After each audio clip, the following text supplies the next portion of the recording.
Hello दोस्तों, welcome back to another video. आप देख रहे हैं अभी टेक चैनल। मेरा नाम है आकिब बेग। दोस्तों, आज हम आपके लिए लाए हैं एक ऐसे बैंक की जानकारी जिसका नाम आपने कई बार सुना होगा और आपके मन में भी इसके बारे में सुनकर एक ही सवाल उठता होगा कि आखिर ये है क्या। जी हाँ दोस्तों, हम बात कर रहे हैं स्विस बैंक की, जिसका नाम मीडिया में आपने कई बार सुना है। तो चलिए जानते हैं इस बैंक के बारे में, लेकिन जानने से पहले सब्सक्राइब कर ले हमारे चैनल को और बेल आइकन जरूर दबा लें। तो चलिए जानते हैं, लेट्स बिगिन।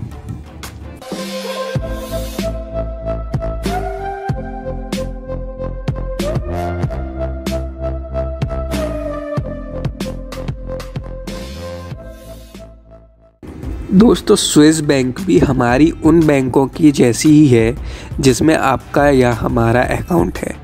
यह भी वही काम करती है जो दूसरे बैंक काम करती है, सिर्फ इन बैंकों के नियम और काम करने के तरीके अलग हैं। दोस्तों, दुनिया की एक प्रमुख फाइनेंस कंपनी, उसका नाम है UBS यानी कि यूनाइटेड बैंक ऑफ स्विट्ज़रलैंड।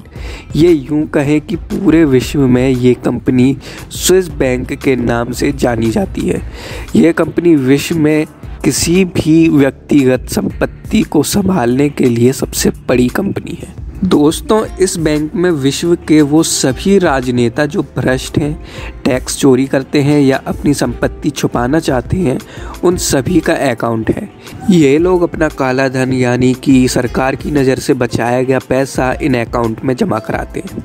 आप सोच रहे होंगे कि इतना सब कुछ होता है और सरकार को पता भी है, फिर भी इन लोगों को पकड़ा क्यों नहीं जाता। तो इसका जवाब है, जैसा कि आप जानते हैं, स्विस बैंक असल में स्विट्ज़रलैंड में है, पर यह बैंक इतनी पावरफुल है कि ये किसी भी देश में अपनी सर्विस प्रोवाइड कर सकती है। ऐसी कोई एक बैंक नहीं है, स्विट्ज़रलैंड में कई बैंक हैं और इन बैंकों को स्विस बैंक कहा जाता है। स्विस बैंकों में एक बैंक जिसका नाम हमने अभी आपको बताया, UBS, ये विश्व की टॉप 3 बैंक में से एक है। दोस्तों, शायद ये जानकर आपको हंसी आए, पर यह सच है कि स्विस बैंक में अकाउंट खोलना हमारे देश की SBI बैंक में अकाउंट खोलने से भी ज़्यादा आसान है। जी हाँ दोस्तों, कोई भी व्यक्ति स्विस बैंक में अकाउंट ओपन कर सकता है। आप घर बैठे बैठे स्विस बैंक में अकाउंट खोल सकते हैं। यहाँ तक कि UBS जैसी बड़ी बैंक आपको ईमेल के द्वारा भी खाता खोलने की सुविधा प्रदान करते हैं। इंटरनेट पर ऐसी कई कंपनी हैं जो आपको स्विस बैंक में खाता खोलने में मदद करती हैं, जिसका नाम हम आपको नहीं बता सकते। इन बैंकों में खाता खोलने के लिए आपको शुरू में 2,64,000 देने होते हैं और कुछ कागजात।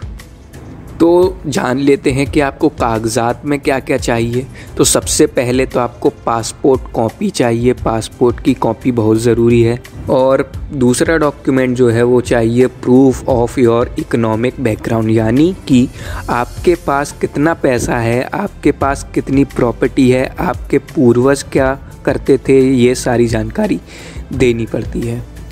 फिर तीसरा डॉक्यूमेंट जो है वो चाहिए proof of the origin of your deposit, यानी जो आपके अकाउंट हैं और प्रॉपर्टी है उसके ओरिजिनल डॉक्यूमेंट की कॉपी आपके पास होना ज़रूरी है। साथ ही साथ आपके जितने भी डिपॉजिट्स हैं उनकी जानकारी आपके पास होना ज़रूरी है। आप सोचते होंगे, यदि सभी जानते हैं कि स्विस बैंक में लोगों का काला धन है, तो उन लोगों को आज तक पकड़ा क्यों नहीं गया। दरअसल दोस्तों, बात कुछ ऐसी है कि ये बैंक जिस देश में है यानी स्विट्ज़रलैंड में, और वहाँ के कानून के हिसाब से सभी बैंक को अपनी मर्जी से काम करने की आज़ादी है। और दूसरी बड़ी बात यह है कि स्विस बैंक खाता धारक को खाता खुलने के बाद एक नंबर प्रोवाइड करता है, या फिर यूं कहें कि एक ID प्रोवाइड करता है। इस ID की मदद से ही खाता धारक पैसे जमा करता है और पैसे निकालता है। इसका मतलब है कि अकाउंट ओपन करने के बाद कभी भी खातेदार का नाम प्रयोग में नहीं लाया जाता। यहाँ तक कि बैंक में काम करने वाले कर्मचारियों को भी उनका नाम जानने की या फिर खाता धारक के डाटा को एक्सेस करने की अनुमति नहीं है। वो सिर्फ खाता धारक की उस आईडी के द्वारा ही सारा काम करते हैं। खाता धारक की जानकारी को देखने का अधिकार सिर्फ बैंक के कुछ खास लोगों के पास होता है। वहाँ पर एक नियम है, जब तक कि किसी भी देश के द्वारा ये साबित नहीं हो जाता कि खाता धारक के पास ब्लैक मनी है, तब तक वो जानकारी किसी को भी नहीं देते हैं। और इस नियम का सपोर्ट वहाँ की सरकार भी करती है। अगर कोई बैंक कर्मचारी किसी की जानकारी गैर कानूनी तरीके से लीक करता है तो वहाँ उसके लिए सख्त सज़ा है। यदि कोई खाता धारक दोषी पाया जाता है तो जिस भी देश का वो नागरिक है, उस देश की सरकार को स्विट्ज़रलैंड की सरकार से अनुमति लेनी होती है। यदि अनुमति मिलती है तो वहाँ की सरकार बैंक को एक लेटर देती है जिसमें कुछ खास तरीके के ऑर्डर होते हैं, जब जाकर बैंक उस व्यक्ति के खाते का पूरा ब्यौरा देती है। और खातेदार के जीवित ना होने पर स्विस बैंक केवल उसकी संपत्ति के सच्चे वारिस को ही खाते की स्थिति के बारे में जानकारी दे सकते हैं। वह ऐसे पति पत्नी को भी जानकारी दे सकते हैं जिसके पास अदालत से अधिकार है कि उसे अपने जीवन साथी के खाते की स्थिति जानने का अधिकार है। स्विस बैंक में एक खास तरीके से पैसे जमा या निकाला जाता है। आप किसी भी देश से हों, आपके देश की कोई भी मुद्रा हो, पर स्विस बैंक में सिर्फ स्विस फ्रैंक के रूप में ही पैसा जमा या निकाला जाएगा। आपको बता दें कि स्विस फ्रैंक स्विट्ज़रलैंड की मुद्रा है। आपने भले ही रुपए, डॉलर या किसी और करेंसी में पैसा दिया हो, पहले वो स्विस फ्रैंक में कन्वर्ट होंगे, यानी कि उसे स्विस फ्रैंक में बदला जाएगा।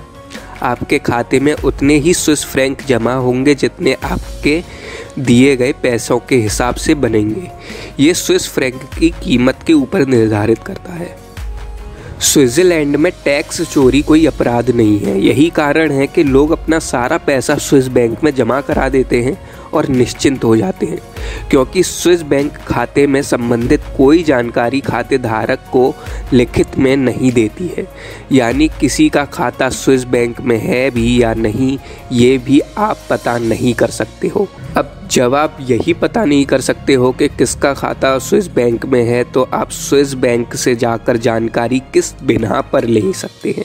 इसी कारण आज तक हमारे देश की सरकार स्विस बैंक का काला धन लाने में हर बार नाकाम हो जाती है। स्विट्ज़रलैंड में करीब 400 बैंक हैं, जिसमें यूबीएस और क्रेडिट स्विस ग्रुप सबसे अहम है। ये सभी बैंक गोपनीयता कानून की धारा 47 के तहत बैंक अकाउंट खुलवाने वाले की गोपनीयता रखते हैं।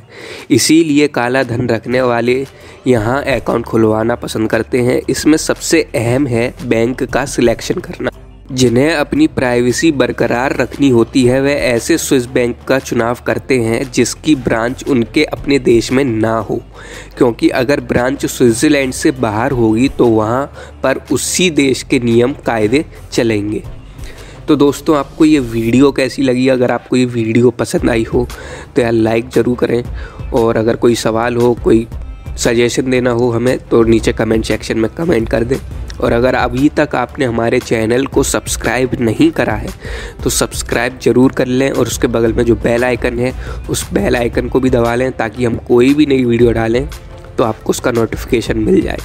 तो चलिए दोस्तों, चलता हूँ। दुआ में याद रखना और मेरा जिक्र करना है तो सब्सक्राइब ज़रूर करना। Keep loving, keep sharing. मिलते हैं अगली वीडियो में, तब तक के लिए सायोनारा एंड बाय।